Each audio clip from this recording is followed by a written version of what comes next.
Hello बच्चों, कैसे हो आप लोग।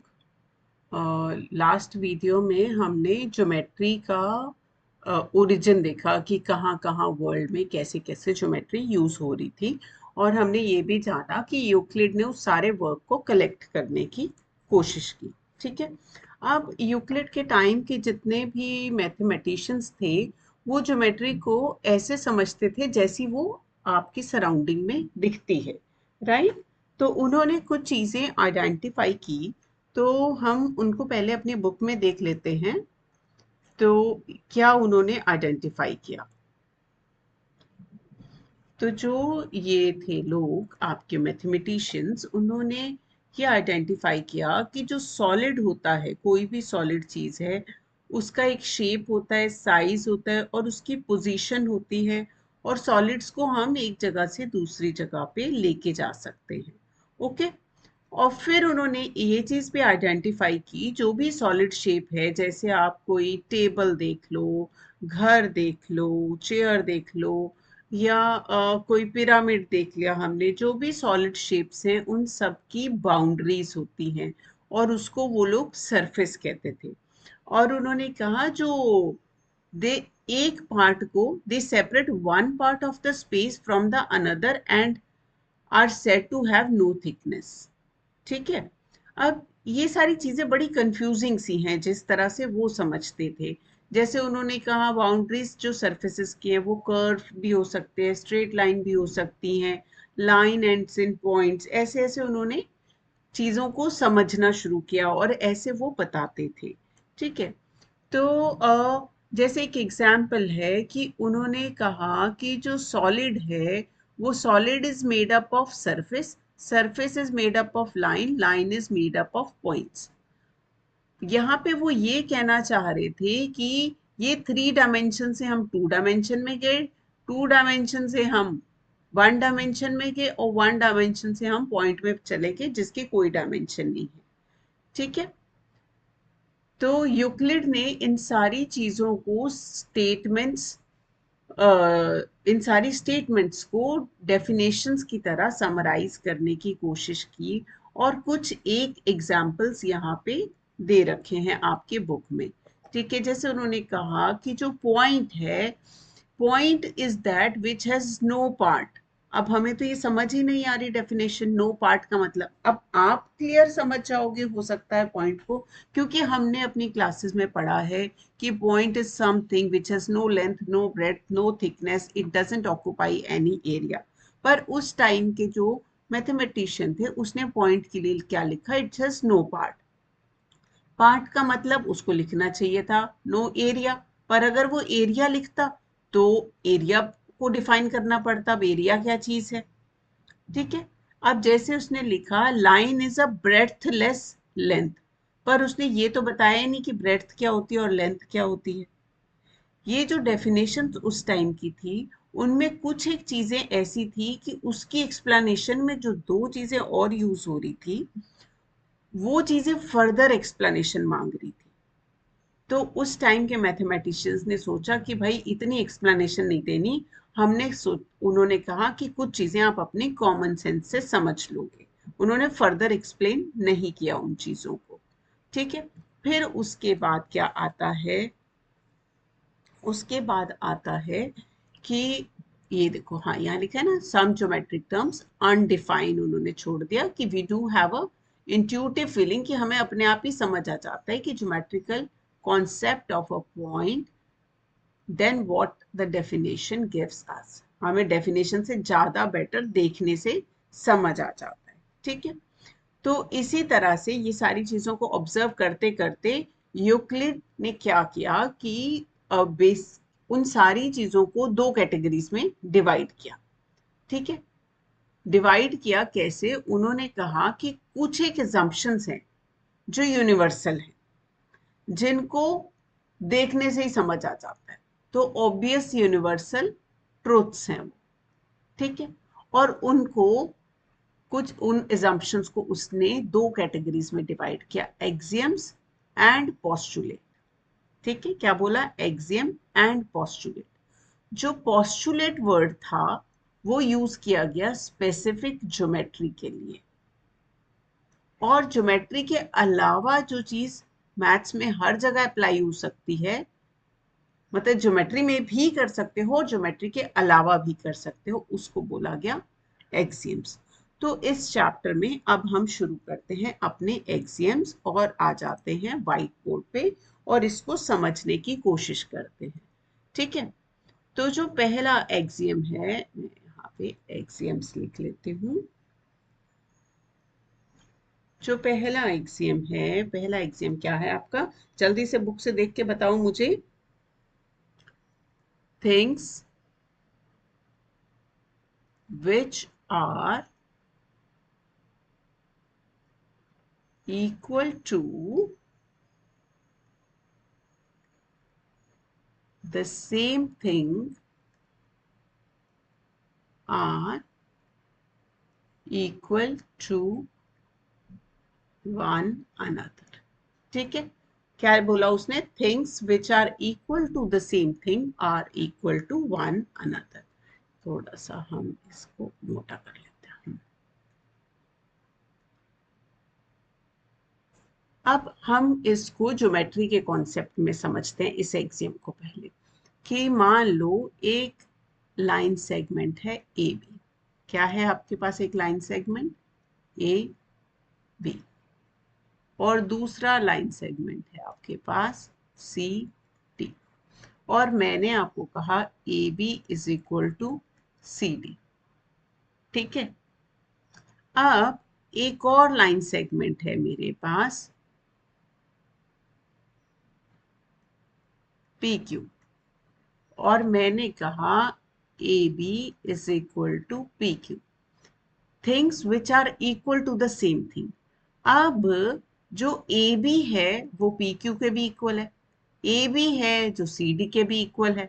जब ऐसी सिचुएशन आएगी तो आप नया रिलेशनशिप डेवलप कर लोगे। वो रिलेशनशिप क्या होगा कि ए बी सी डी के भी इक्वल है, ए बी पी क्यू के भी इक्वल है, तो it means C D equals P Q. Right, पहले एक्सियम का मतलब ये है, things which are equal to the same thing. ये वाली थिंग, ये भी ए बी है, ये थिंग ए बी है, तो these things are equal to one another. ये था ज्योमेट्री स्पेसिफिक। अब हम समझते हैं कि हम अलजेब्रा में कैसे यूज करेंगे। मान लो एक ट्राइंगल है आपके पास ये, और एक ट्राइंगल है ये, और मान लिया हमने तीसरी ट्राइंगल है ये। ठीक है,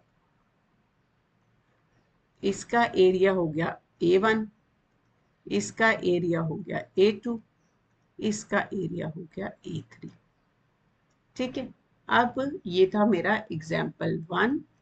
अब मैं आपको दे रही हूँ एग्जाम्पल 2। अब A1 एरिया, इस ट्राइंगल का एरिया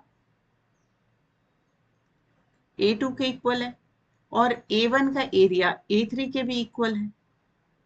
तो क्या हम कह सकते हैं कि सेकंड ट्राइंगल और थर्ड ट्राइंगल के एरियाज आपस में इक्वल है? बोला जा सकता है ना। और ऐसे ही हम अलजेब्रा में यूज कर सकते हैं, if x is equal to Y and x is equal to Z, it implies y is equal to Z. तो things which are equal to the same thing are equal to one another. I hope आपको ये postulate sorry axiom समझ में आ गया होगा। तो अब हम मूव करते हैं नेक्स्ट एक्सियम पे। तो नेक्स्ट एक्सियम हमारा क्या है,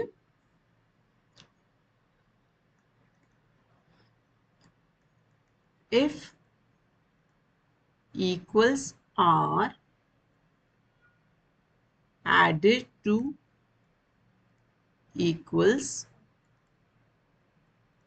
होल्स आर इक्वल। ठीक है, आपको ये एक्सियम याद रखने हैं क्योंकि इसमें जो भी प्रूफ आते हैं इस चैप्टर में, उसमें आपको रीजनिंग में ये एक्सियम एज इट इज लिखना होगा। Okay, if equals are added to equals, wholes are equal. चलो अब इसको समझते हैं हम ज्योमेट्री से। ये है मेरी लाइन। ठीक है, मान लो ये मेरी लाइन है, क्या है इसका नाम, ए बी। इसके अंदर मैंने 2 पार्ट और कर दिए सी डी।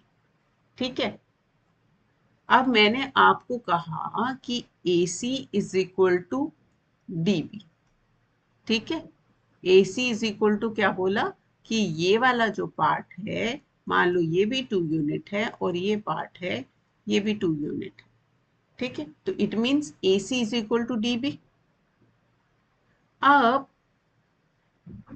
इसके अंदर मैंने क्या किया, सी डी लेंथ को ऐड कर दिया दोनों तरफ। इफ ये वाला जो इक्वल है ना, मैं हाईलाइट करती हूँ, ये वाला जो equals are added, equal are added मतलब C D is added to equals. वो 2 इक्वल कौन है, जो ऑलरेडी इक्वल थे। वो ऑलरेडी इक्वल मेरे ये है जो यहां मैंने लिखे हुए हैं। ठीक है, if equals are added to equals तो क्या होगा, जो इनका सम आएगा, होल आएगा, वो भी इक्वल होगा। ए सी प्लस सी डी क्या हुआ, ए डी, और D B plus C D क्या हो गया, सी बी या बी सी। ठीक है, समझ आया आपको? ये था ज्योमेट्री स्पेसिफिक, और ये बहुत ही इंपॉर्टेंट क्वेश्चन भी है जो आपको एग्जाम में पूछा जाता है। अब हम इसी कॉन्सेप्ट को अलजेब्रा से समझते हैं, एग्जाम्पल 2 में ले लेते हैं। मैंने कहा x is equal to Y. ठीक है, क्या बोला मैंने, x is equal to Y. अगर x is equal to Y already है और मैं x में भी 2 को ऐड कर दूं और y में भी 2 को ऐड कर दूं, क्या ये मेरे इक्वल होंगे? राइट, हाँ, ये भी मेरे इक्वल होंगे। और यहाँ पे हमने मान लिया कि x भी 5 है और y भी 5 है, तो मेरे ये दोनों इक्वल हो गए। या आपको एक्स वाई से भी अगर कंफ्यूजन लगता है तो मान लो मैं इसको ले लेती हूँ, लेंथ है और ब्रेड्थ है किसी शेप की, वो दोनों इक्वल है। ठीक है, वो शेप हम यहाँ ड्रॉ कर लेते हैं। x is equal to, sorry, L ले रहे ना, लेंथ इज इक्वल टू 2 और ब्रेड्थ भी मेरी 2 है, या 3 ले लेते हैं, चलो हम 2 ऐड कर रहे हैं। लेंथ 3 है, ब्रेड्थ भी 3 है, एल और बी है। तो यहाँ पे एल और यहाँ मैं बी कर देती हूँ, तो क्या होगा, एल कितनी थी, 3, 3 प्लस 2 हो जाता, ब्रेड्थ भी 3 है, 3 प्लस 2 हो जाता 5 इक्वल टू 5। अगर दो चीजें ऑलरेडी इक्वल हैं, उनके अंदर मैं कोई सेम चीज दोनों साइड ऐड कर देती हूँ, तो जो सम आएगा वो भी इक्वल होगा। आई होप ये वाला एग्जाम आपको क्लियर हो गया होगा। अगर नहीं है तो आप मुझे चैट बॉक्स में लिखिए, मैं दोबारा एक्सप्लेन कर दूंगी और एग्जाम्पल्स के साथ। फिर आते हैं हम एग्जाम 3 पे, इसका उल्टा। इफ रुको भाई, इक्वल तो बहुत ही गंदा लिख दिया। If equals are subtracted from equals, दो इक्वल चीजों में से कोई एक इक्वल चीज सब्ट्रैक्ट कर दी दोनों से, तो क्या होगा, जो रिमाइंडर्स आई हैं, रिमाइंडर्स आर इक्वल। हम अपना लाइन वाला ही एग्जाम्पल लेते हैं, उसका कॉन्वर्स कर लेते हैं क्योंकि वो बहुत ही इंपॉर्टेंट एग्जाम्पल है। ए बी सी डी हमने ऐसे किया था ना, तो हमारा था उल्टा ले लेते हैं। अब हम कह रहे हैं ए डी और सी बी इक्वल है। क्या बोला हमने, यहां से यहां तक और यहां से यहां तक इक्वल है। ठीक है, A D is equal to C B.